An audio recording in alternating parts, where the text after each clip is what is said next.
Bu kadar hürmetsiz adamız. Çakacağım da görüm sen bura ne gelsin? Görüm sen bura ne gelsin? Senin akabağı atılacak. Ay böyle şey olar kardeş, biz kendi içinde bu qailənin önüne gəzənməyik. Burada üzümü tutub daxili işlər nazirə müraciət edim. Ay böyle şey olar ha ki. Ay böyle şey olar. Sonra da polis reisinin yanına gelecek. Gelecek kardeş.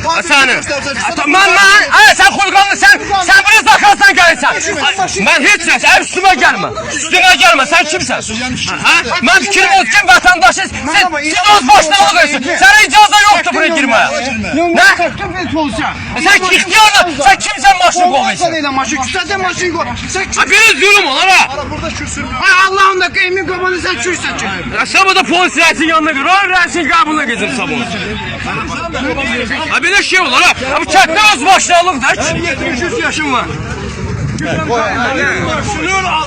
Böyle şey olar.